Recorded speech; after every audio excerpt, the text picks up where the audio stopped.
Investing in regular versus luxury properties. All right, guys, we're going to talk all about regular versus luxury properties and what you can do to invest in them. Some things you should be aware of. I love this question. Thank you for asking it. If you've got a question you want me to answer, just type it below and I'll put a video together. I really will. I'm doing it right now for somebody else. I really appreciate the question. Okay, guys, so here's the thing. When I first got started in real estate investing, a lot of people were looking for what I'm going to call whales, okay? So the idea was they said, well, yeah, you can flip a property for $150,000 or $200,000 and make $15,000, but what if you flipped $1 million property, made $100,000, and you only did one of those a year? Wouldn't that be amazing? And I thought about it. I thought about it a lot, and it was really tempting, but there's something that people didn't realize, and that was called 2008, when the real estate correction happened, or the real estate crash happened. And I've learned a lot when going through that cycle. I was always against going after luxury properties. But one time I decided to buy a luxury property, and this property was after the 2008 crash. This property was on the market for about $2 million, $1.7 million, if I remember correctly. And this was a property that was in the Parade of Homes. It was by a builder. Nobody had ever lived in the property. The crash happened, and this builder could not get rid of this property, and the bank ended up foreclosing on the property. The bank was into the property about $1.2 million, and they ended up selling the property to me for $500,000, okay, so $500,000.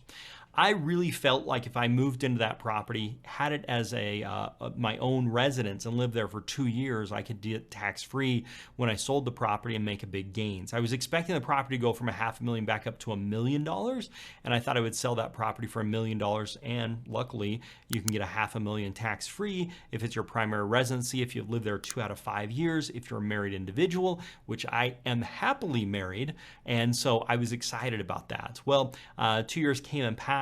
3 years came and passed. I tried to sell the property. I think I ended up selling the property for somewhere around $550,000 or $570,000 with the money I put into it and a few other things. I really just broke even on that house. So it's a little bit of a disappointment. Even now, I don't think that property is going to push that. It's probably going to be close to that $1 million mark, but we're dealing with really crazy real estate values at the moment.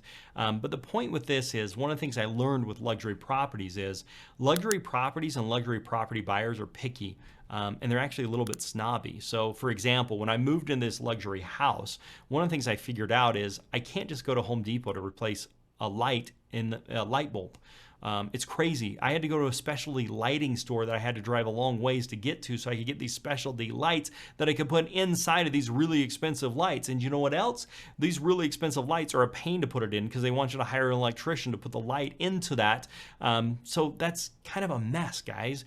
So these luxury properties, lots of people think, well, I'll just do regular remodel into a luxury property and I will get away with it. And the answer is no. Somebody that's buying a luxury property, they know the brand of light. They know the brand of whatever, the faucet, the sinks, the appliances, you know, they know the difference between these things. And so I see a lot of people making a mistake trying to put mid-level or even good grade into a luxury property. And the reality is, if they're not putting the right stuff, they are not going to sell the property for what they're hoping to do. The other thing that's really important here, and I'm going to switch over to the whiteboard to make sure everybody realizes this. There's a few things. Luxury properties, okay, land, that type of stuff, vacation homes, vacation homes. And then you're also dealing with condos, okay?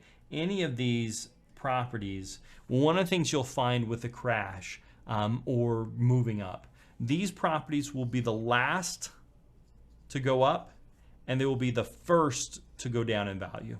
So meaning with you're dealing with any of this type of stuff, they are always harder to go up and first to come down. That's one of the things that I saw during the 2008, and a lot of people just don't realize that. So you've got to be prepared for that. So if you're seeing non-luxury houses, if they've gone up 20% in value, they're going to go up a lot faster and earlier and then the luxury properties. So if they're up here in values, luxury properties are going to be down here. It'll take a long time before they move up. And if there's a correction, they're the very first ones and your mid-range properties. And so for me, one of the things that I've really tried to stay under is what's called the FHA loan limit. The majority of buyers are getting FHA loans. It requires very little down payment. It's very easy to get. Credit is not as big of an issue with an FHA loan. So the FHA loan limit, you can just Google it for your area. Let's just say it's $400,000. That basically means I want to make sure that I'm investing in properties that are under $400,000. And if I'm going to flip it, I want to make sure my listing price is going to be under that $400,000. Now, could you do higher? Yes, but that's when you're starting to get to something that's more of a higher end property. And buyers have to come in, they have to put 20% down. So they've got some criteria. So my thing is I'm saying, hey, as long as I stay under the FHA loan limit for the investments that I'm going to be doing, I'm going to stay out of these luxury type properties. Now, can people make money in luxury properties? Yes, they really can. But what I can tell you is there's some specialized skills that need to be there. You've got to make sure you're putting the right things in. You've got to make sure you're getting the right decorations. You've got to make sure you're getting the right paint colors. The types of things that you wouldn't think are very picky or particular become very particular when you're dealing with a luxury property, which means you're going to spend a lot more money doing it, and you're going to have some learning curve making sure you get there. So if you're a designer, if you're a home builder, if you have experience with these types of things and you understand the luxury market, it might be an interesting thing for you to invest in. But if you don't have that background already and you're looking to invest, I think you stick with the regular properties under that FHA range. That's kind of been my secret sauce. And I can also tell you, I think it's one of the things during the 2008 real estate correction or real estate crash that kept me out of trouble for the most part, is making sure that I was dealing with the regular properties rather than the luxury properties. Now, if you've been enjoying this, hit that thumbs up button. It tells Google to show this video to more people, and it tells YouTube to smile when they see it. And I really like YouTube smiling at me. Okay, guys, I'd also be interested in your comments below. If you've done some luxury properties versus regular, type in the comments. I would like to know that.